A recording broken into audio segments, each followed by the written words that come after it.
Hello everyone, welcome to the class. आज की इस वीडियो में हम एक क्लोज टेस्ट को सॉल्व करने वाले हैं जो कि एसएससी के एग्ज़ाम में पूछा जा चुका है। और ये मैंने छोटा सा क्लोज टेस्ट लिया है, ये आप देख सकते हैं।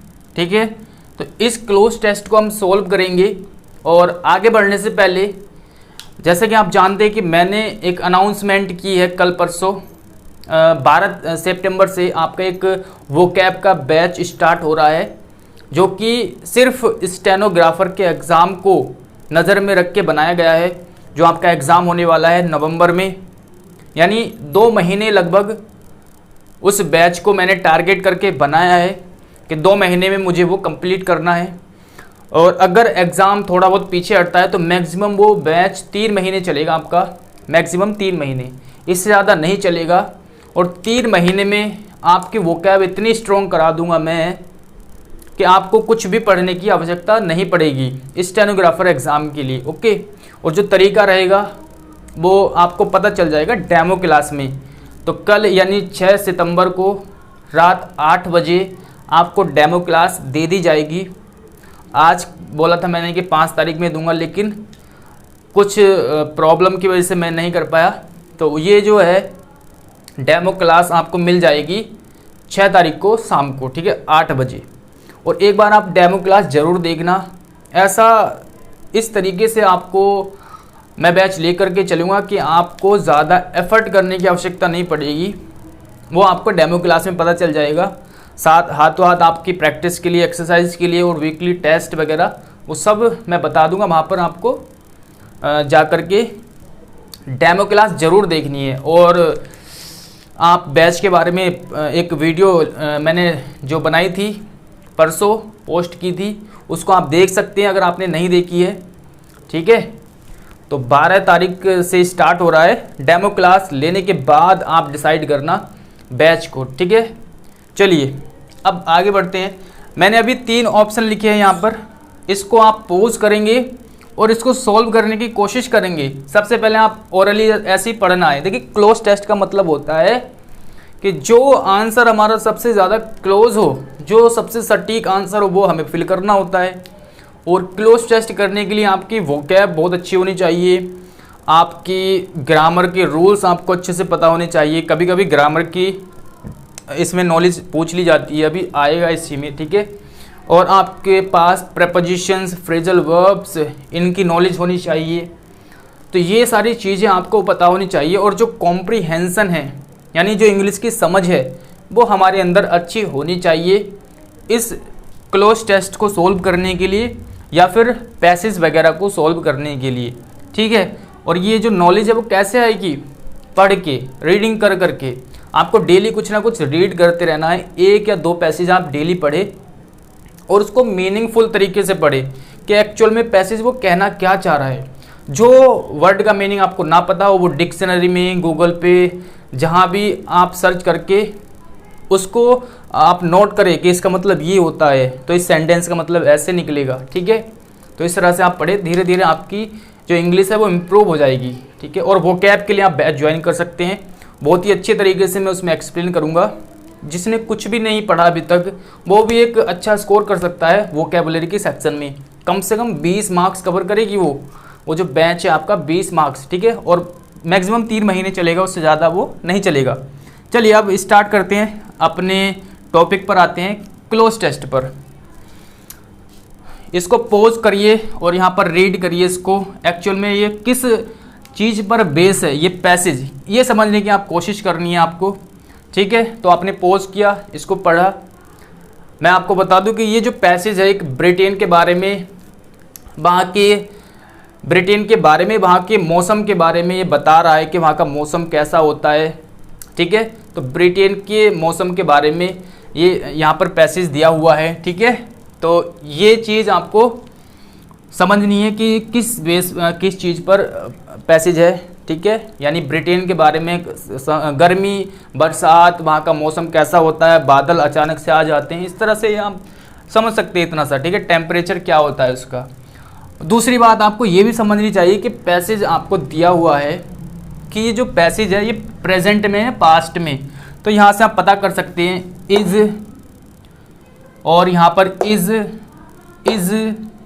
और इज का मतलब है कि ये प्रेजेंट में है। और थोड़ा सा अगर आपको मीनिंग निकालना आता होगा तो आप इजीली पता कर सकते हैं कि ये वाक्य, ये जो क्लोज टेस्ट है आपका प्रेजेंट में ही है, ठीक है। इन ब्रिटेन, ब्रिटेन की बात चल रही है, इसको सॉल्व करते हैं। अभी 3 ऑप्शन लिए, बाकी मैं ऑप्शन आपको अभी लिख करके बताऊंगा। देखिए स्टार्ट करते हैं। इन ब्रिटेन यानी ब्रिटेन में द डैश, यहाँ पे आपको फिल करना है, इज वेरी वेरीड। वरीड का मतलब क्या होता है? वरीड का मतलब वेरिएबल जो चीज़ें होती है, यानी बदलती रहती है जो चीज़ें, उसको बोलते हैं। ये एडजेक्टिव के रूप में यूज किया गया है, यानी जो चीज़ बदलती रहती है, ठीक है, वो होती है वरीड। वेरिएबल, वेरी करता रहता है कोई चीज़, है ना। तो आप समझ रहे हो वेरीड का मतलब क्या होता है। तो ये कह रहा है कि ब्रिटेन में the dash is very worried, यानी बहुत ज़्यादा चेंजेबल है। अब किस बात की बात, क्या चीज़ चेंजेबल है, ये हमें देखना है। हमारे ऑप्शन में जो लिखे हुए हैं, weather, weather, atmosphere, climate, 4 option दिए हैं, यानी कहीं ना कहीं मौसम से संबंधित बात चल रही है। यहाँ पे आगे समर लिखा हुआ है, आगे विंटर भी लिखा हुआ है एक जगह, तो यानी कि टेम्परेचर की बात चल रही है, कहीं ना कहीं बरसात की भी बात चलेगी यहाँ पर। तो कहीं ना कहीं ये मौसम की बात चल रही है, तो इतना हमें पता होना चाहिए। अगर हम आगे नहीं पढ़ेंगे और यहीं से सोल्व करने लग गए तो हमें कैसे पता चलेगा कि यहाँ पर एटमॉस्फेयर आएगा, क्लाइमेट आएगा, या फिर वेदर आएगा, या ये आएगा, नहीं पता चल सकता। तो हमें पूरा एक बार आगे तक थोड़ा सा पढ़ना चाहिए, तब हमें पता चल सकता है। अगर हम यहाँ तक भी पढ़ेंगे तो हमें समर का पता चल जाएगा, विंटर का पता चल जाएगा, जिससे हम आसानी से आंसर को सोल्व कर सकते हैं। अब देखिए ये कहना चाह रहा है कि यहाँ पर जो ब्रिटेन में है डैश इज़ वेरी वरीड, कि वो बहुत ज़्यादा वरीड है। अब समर की बात चली, विंटर की, यानी मौसम की बात चल रही है। सबसे पहली बात, ये जो वेदर है इसका यूज़ तो यहाँ पर होगा नहीं, क्योंकि ये कंजंक्शन है, ठीक है। आपने नरेशन में यूज़ किया होगा इंटेरोगेटिव सेंटेंस में इफ़ या वेदर, तो ये वही वाला वेदर है जो कि कंजंक्शन के रूप में यूज़ करते हैं। अब बात आती है भाई, वेदर भी है, एटमॉस्फेयर भी है, क्लाइमेट भी है, तीनों चीज़ आने को तैयार है। लेकिन अगर हमें इसका एक्चुअल मीनिंग पता होगा इन तीनों वर्ड का, तो हम आसानी से लगा देंगे अपना आंसर। देखिए वेदर का यूज़ करते हैं मौसम के लिए, कि आज का मौसम कैसा है, ठंड है, गर्मी है, बरसात है, या बादल तो नहीं हो रहे, मौसम, उसके लिए यूज़ करते हैं हम किसका, वेदर का। आपने अपने फ़ोन में भी देखा होगा वेदर, एक ऑप्शन आता है वेदर का, जब आप उस पर क्लिक करते हैं तो वहाँ पर सारी चीज़ें आपको बताता है कि आज आपका आज मौसम कैसा है, बारिश का मौसम तो नहीं है, कितनी ठंड है, इन टेम्परेचर कितना है, या फिर बताता है कि कितना टेम्परेचर है, ठंड तो नहीं है, गर्मी तो नहीं है, मौसम मतलब बादल तो नहीं आने वाले। तो वेदर का मतलब क्या होता है, बादल से, ठीक है। आपने मोबाइल में भी देखा होगा एक ऑप्शन आता है वेदर, जैसे ही क्लिक करेंगे तो उसमें सारी डिटेल्स बताता है, वर्षा के बारे में, गर्मी के बारे में, ठंड के बारे में, और मौसम कैसा, ये चीज़ बताता है। तो वेदर यूज़ करते हैं मौसम के लिए। एटमॉस्फेयर, एटमॉस्फेयर का मतलब होता है वायुमंडल, ठीक है, कि हमारा वायुमंडल कैसा है, एटमॉस्फेयर। तो आपने जियोग्राफी में पढ़ा होगा वायुमंडल, तो वहाँ पर हम यूज़ करते हैं एटमॉस्फेयर। क्लाइमेट का मतलब होता है जलवायु से। तो ये जो चारों वर्ड मैंने हिंदी में लिखे हुए, चारों का हिंदी में ही मीनिंग अलग है। ये होता है क्लाइमेट होती है जलवायु, एटमॉस्फेयर का मतलब होता है वायुमंडल, और मौसम की अगर बात कर रहे हैं तो वहाँ पर यूज़ करते हैं वेदर का, ठीक है। तो वेदर का यूज़ करते हैं। अब हमें बताइए, क्या यहाँ पर वायुमंडल की बात चल रही है, वायुमंडल परत की बात चल रही है, या वायुमंडल की बात चल रही है कि हमारा वायुमंडल कैसा है, इस बारे में तो बात नहीं चल रही है, तो ये नहीं आएगा। क्या यहाँ पर क्लाइमेट की बात चल रही है, यानी जलवायु, कि वहाँ की जलवायु कैसी है, इस बारे में बताया जा रहा है, नहीं। यहाँ पर बात चल रही है मौसम की, तो क्लाइमेट भी नहीं आएगा, हमारा आंसर आएगा वेदर, ठीक है। वेदर क्यों आया, मैंने आपको बताया, क्योंकि यहाँ पर मौसम की बात चल रही है। मौसम की बात का पता हमें यहाँ से चला कि समर की बात चल रही है, विंटर की बात चल रही है, टेम्परेचर की बात चल रही है। तो यहाँ से हमें नॉर्मली पता चल गया कि ये बात चल रही है हमारी किसकी, वेदर की, यानी मौसम की। तो पहला आंसर हमारा हो गया। अब आगे बढ़ते हैं। यानी वो कहना चाह रहा है कि जो ब्रिटेन का जो वेदर है यानी मौसम है वो वेरीड है, यानी वो ज़्यादा चेंजेबल है, एकदम से बदल जाता है। यहाँ पर इसका मीनिंग हो गया people never know, people never know, लोग नहीं जानते, उनको कभी नहीं पता होता। It will be like the next day, अगला दिन क्या होने वाला है, कैसा होने वाला है। तो लोगों को, वहाँ के जो लोग हैं, नहीं पता होता कि अगला दिन कैसा होने वाला है। तो कैसे के लिए हम क्या यूज़ करेंगे, हाउ का, विच, वाई और ये व्हेन, इनका यूज़ नहीं करेंगे। तो यहाँ पर आएगा हाउ, कि लोग वहाँ के नहीं जानते। अगर आप देखिए थोड़ी बहुत आपको हिंदी भी निकालनी आनी चाहिए, और जो इंग्लिश मीडियम वाले बच्चे हैं उनको मीनिंग समझ में आना चाहिए कि एग्जैक्ट इसका मीनिंग वो ये कहना क्या चाह रहा है। तो ये कहना चाह रहा है कि वहाँ के लोग नहीं जानते, उनको कभी नहीं पता होता कि जो वहाँ का अगला दिन है वो कैसा होने वाला है, अगला दिन कैसा होने वाला है। यहाँ तक हो गया हमारा। आगे बढ़ते हैं। द समर इज़, समर यानी गर्मी, गर्मी है, क्या है, देन द विंटर। देन का मतलब क्या है कि यहाँ पर कंपैरिजन किया गया है, और देन से पहले यूज़ करेंगे हम कंपैरेटिव डिग्री का। जब दो चीज़ों में कंपैरिजन किया जाए तो वहाँ पर यूज़ करते हैं किसका, कंपैरेटिव डिग्री का। कंपैरेटिव डिग्री का मतलब जिसके लास्ट में ER, जैसे कोल्डर, हैवियर, है ना, वार्मर, इस तरह के जो वर्ड होते हैं ये होते हैं कंपैरेटिव डिग्री वाले। तो यहाँ पर हमें कंपैरेटिव डिग्री का यूज़ करना है, और विंटर की कंपैरिजन करनी है समर से। तो अब देखते हैं हम ऑप्शन में, स्ट्रोंगर, हैवियर, वार्मर, कोल्डर। तो हमें यार यहाँ पे दिख रहा है कि ये जो ER है यहाँ भी है, यहाँ भी है, यहाँ भी है, यहाँ भी है। तो यहाँ पर चारों में ER है, मतलब चारों कहीं ना कहीं कंपैरेटिव डिग्री के वर्ड, एडजेक्टिव दिए गए हैं। एडजेक्टिव है ये कंपैरेटिव डिग्री के। अब हमें सेंस लगाना होगा कि द समर इज, हमें गर्मी के मौसम की क्वालिटी बतानी है कि वो कैसा है। क्या गर्मी का मौसम स्ट्रोंगर हो सकता है, क्या मौसम को हम स्ट्रोंग बोल सकते हैं। एक मिनट,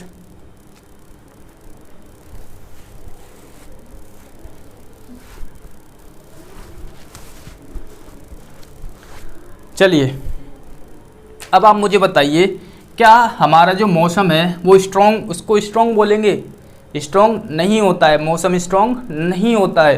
तो ये हो जाएगा रॉन्ग आंसर। हैवी, क्या मौसम को हम हैवी बोलेंगे कि आज जो है गर्मी बहुत हैवी है, ऐसा तो नहीं बोलते। जाड़े बहुत हैवी है तो हैवी विंटर, हैवी, ये तो नहीं यूज़ करते ना। तो एक्चुअल में ये वाला आंसर भी हमारा गलत हो जाएगा। अब आता है कोल्डर और वार्मर। हाँ, ये यूज़ करते हैं हम कि बहुत ज़्यादा कोल्ड है आज, कोल्डर है आज का, मतलब कंपैरिजन कर रहे हैं तो कोल्डर आ जाएगा। हम कहते हैं कि आज बहुत ज़्यादा कोल्ड है मौसम, या बहुत ज़्यादा वार्म है, बहुत ज़्यादा गर्म है, ठीक है।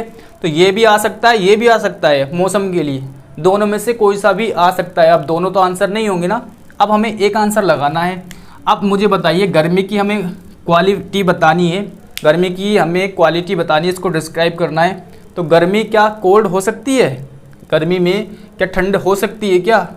तो कोल्डर तो आएगा नहीं, ऑब्वियसली बात है, वार्मर आएगा।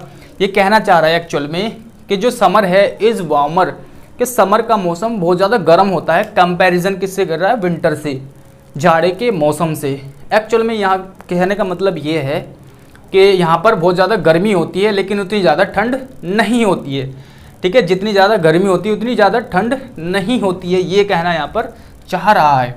तो यहाँ तक हमने अपने क्लोज टेस्ट को सोल्व किया, ठीक है, और ये हमने इसको सोल्व किया। अब मैं आगे ऑप्शन लिखता हूँ। तो यहाँ तक समझ में आया होगा आपको ये क्यों नहीं आया, मैंने आपको बताया। एक बात और, यहाँ पर जो हैवी वर्ड लिखा हुआ है वो वर्षा के रूप में हम यूज़ कर सकते हैं। जैसे हम बोलते हैं कि भारी वर्षा हो रही है, हिंदी में अगर बात करूँ कि भारी वर्षा हो रही है, तो हम हैवी रेन कर सकते हैं। वहाँ पर हैवी रेन यानी बहुत तेज़ वर्षा होना, हैवी रेन। तो ये वर्षा के लिए ठीक है, लेकिन विंटर या समर के लिए यहाँ पर यूज़ नहीं करेंगे। चलिए अब आगे बढ़ते हैं। 3 हमने फिलर को सोल्व कर लिया है बहुत अच्छे तरीके से, ठीक है ना। अब आगे बढ़ते हैं, आगे ऑप्शन लिखता हूँ मैं आपके लिए। 3 क्वेश्चन हमने सोल्व किए। फोर्थ हमारा ऑप्शन है पहला। फोर्थ में इन प्रपोजिशन यहाँ पर हमें भरनी है। जैसा कि अभी मैंने बताया था कि इसमें प्रपोजिशन या फ्रेजल वर्ब, ग्रामर, कौन सी वर्ब आने वाली है किस सब्जेक्ट के साथ, ये चीज़ आएगी। क्लोज टेस्ट में बी है यहाँ पर, एट, सी है, इनटू, डी ऑप्शन में यहाँ पर लिखा हुआ है थ्रो, THROUGH, थ्रो। तो यहाँ पर भाई हमें फोर्थ ऑप्शन में प्रेपोजिशन भरना है। आगे बढ़ते हैं। उसने कहा कि जो मतलब ये पैसेज कह रहा है कि जो समर है वो बहुत ज़्यादा गर्मी होती है, गर्मी वहाँ पर बहुत ज़्यादा होती है, कंपैरिजन किससे की है, ठंड से, ठंड के मुकाबले गर्मी ज़्यादा होती है। आगे, लेकिन but even dash summer the average temperature. अब यहाँ पर समर से पहले हमें प्रपोजिशन का यूज़ करना है। अब आपको बताना है कि समर में क्या होता है, एवरेज टेम्परेचर, समर के एवरेज टेम्परेचर की बात यहाँ पर चल रही है।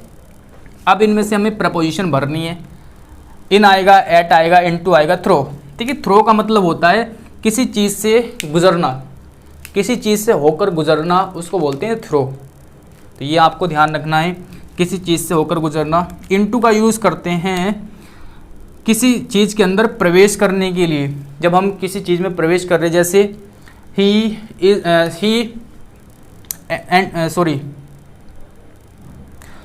Is going into the room, इसका मतलब क्या, उसने वह रूम में प्रवेश कर रहा है। तो इनटू द रूम मतलब प्रवेश करना, तो प्रवेश करने के लिए यूज़ करते हैं इनटू का, किसी चीज़ में जाना, प्रवेश करना गति के साथ।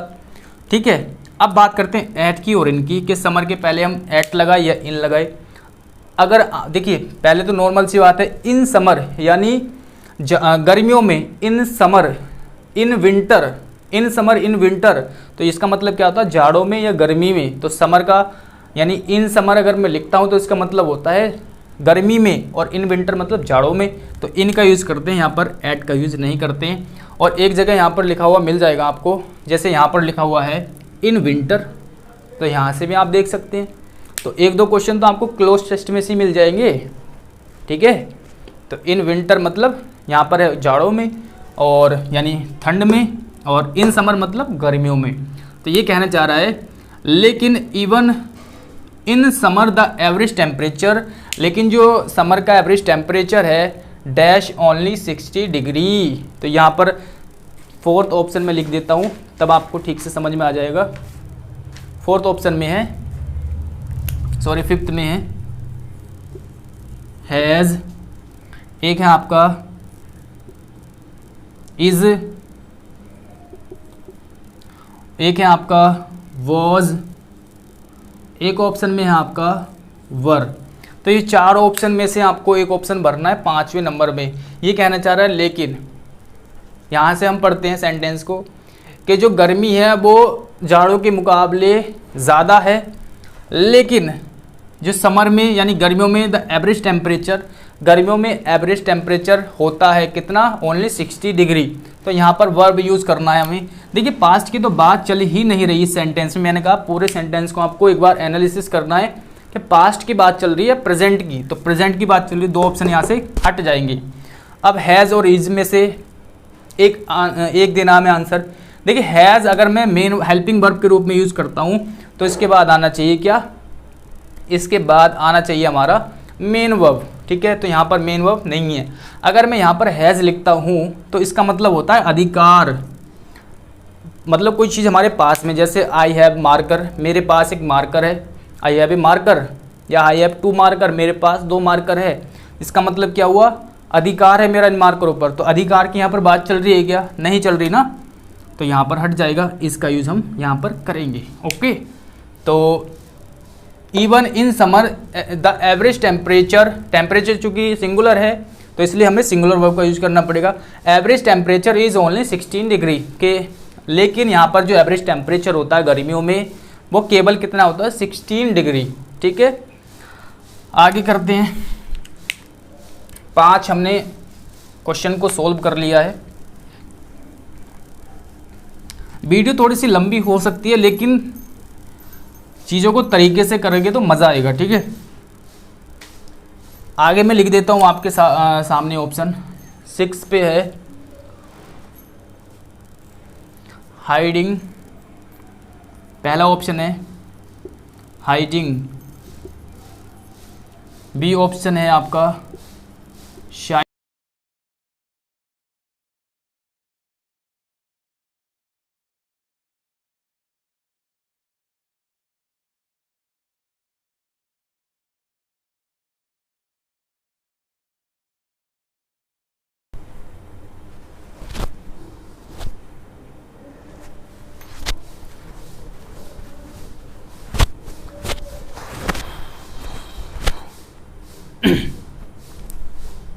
चलिए अब मैंने आपके सामने 6 ऑप्शन लिख दिए हैं, सॉरी 6 से लेकर के 9 तक मैंने ऑप्शन लिख दिया है। अब 5 तक हम सॉल्व कर चुके हैं, यहाँ तक हमने सॉल्व कर लिया, आगे बढ़ना है।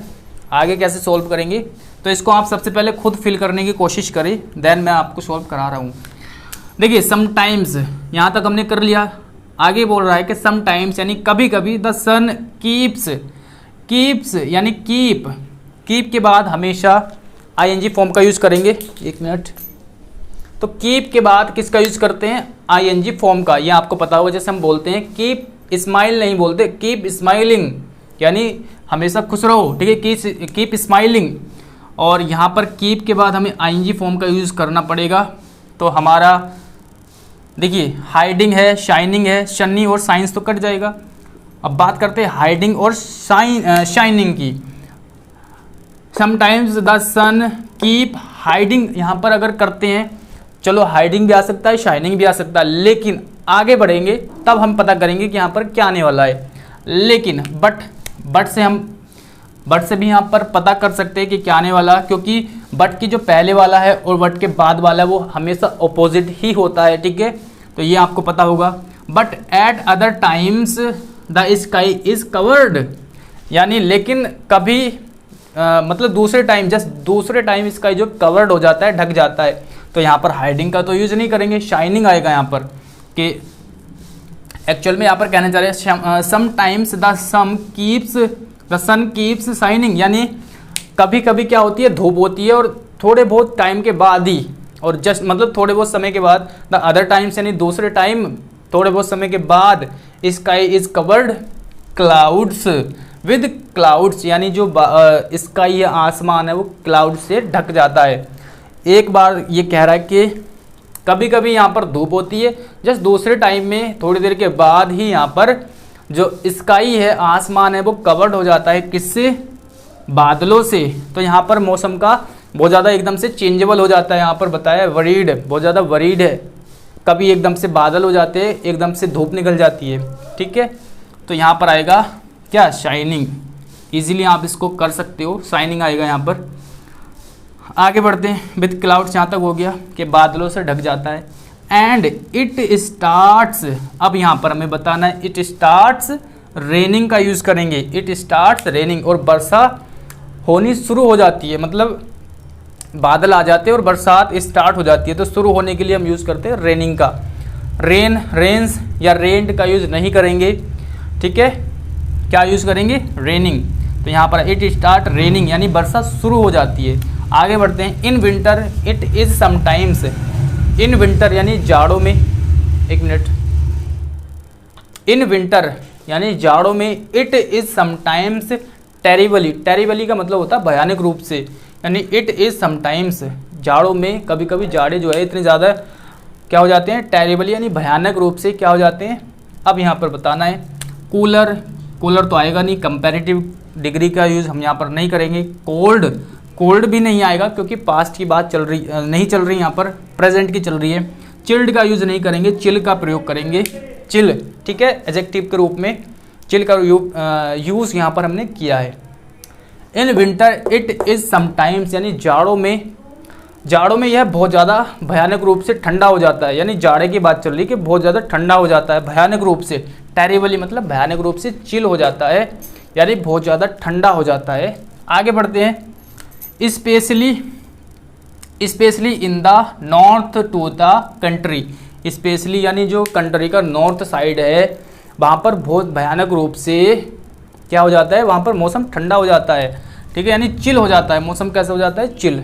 तो यहाँ पर एडजेक्टिव का रूप यूज़ हमने किया है, मौसम कैसा हो जाता है, चिल हो जाता है, ठीक है। आगे बढ़ते हैं, द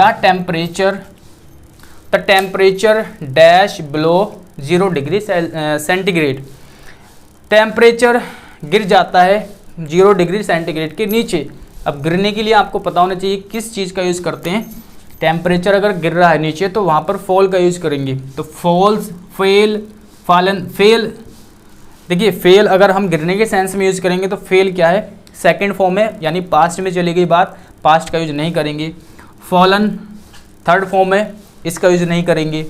फॉलिंग आईएनजी फॉर्म है, यहाँ पर इसका यूज़ नहीं होगा। अब फॉल्स यहाँ पर आंसर आ जाएगा, ठीक है। द टेम्परेचर सिंगुलर सब्जेक्ट है, सिंगुलर सब्जेक्ट के साथ सिंगुलर वर्ब यानी SAS वाली वर्ब हम यूज़ करेंगे, तो आ जाएगा the temperature falls below 0 degree centigrade. जो टेम्परेचर है, तापमान है, वो गिर जाता है 0 डिग्री सेंटीग्रेड के नीचे। बिलो का मतलब होता है किसी चीज़ से नीचे, ठीक है, किसी पॉइंट से नीचे, उसको उसके लिए हम यूज़ करते हैं बिलो का। एंड डैश इज ऑफन, अब यहाँ पर मैं आपको 10वें ऑप्शन में 10वें क्वेश्चन में था एक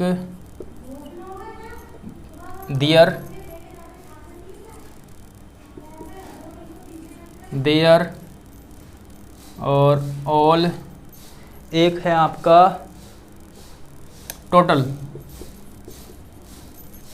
अब देखिए यहाँ पर हमें बताना है कि जो टेम्परेचर है वो 0 डिग्री के नीचे गिर जाता है। And is often snow and ice, is often snow and ice. अब यहाँ पर स्नो और आइस जो है दिखती है, मतलब बहुत ज़्यादा स्नो आइस वहाँ पर अचानक से हो जाती है। अब मुझे बताइए यहाँ पर सब्जेक्ट हमें बनाना है, वर्ब है, वर्ब से पहले सब्जेक्ट चाहिए, तो यहाँ पर ये पॉजेसिव केस का यूज़ हम नहीं कर सकते हैं सब्जेक्ट के लिए, ऑल का यूज़ नहीं कर सकते। इसके बाद हमें नाउन की आवश्यकता पड़ेगी अगर सब्जेक्ट बनाना है। टोटल का यूज़ नहीं कर सकते, देयर का यूज़ हम बिल्कुल कर सकते हैं कि there is often snow and ice, वहाँ पर बहुत ज़्यादा बर्फ़ आ जाती है, ठीक है। तो देयर का यूज़ जगह के लिए करते हैं, जैसे देयर वॉज ए किंग, वहाँ पर एक राजा रहता था, there was a king, there was a lion, वहाँ पर एक शेर था। तो जगह के लिए देयर का यूज़ सब्जेक्ट के रूप में हम कर लेते हैं, तो यहाँ पर आएगा देयर। तो इस तरह से हमने, एक मिनट, तो इस तरह से हमने अपने क्लोज टेस्ट को सॉल्व किया। थोड़ा सा टाइम ज़्यादा लग गया होगा, लेकिन तरीके से समझो, अच्छे से समझो चीज़ों को, मज़ा आएगा, ठीक है। Thanks for watching, next video में मिलते हैं। वीडियो देखने के लिए बहुत बहुत धन्यवाद।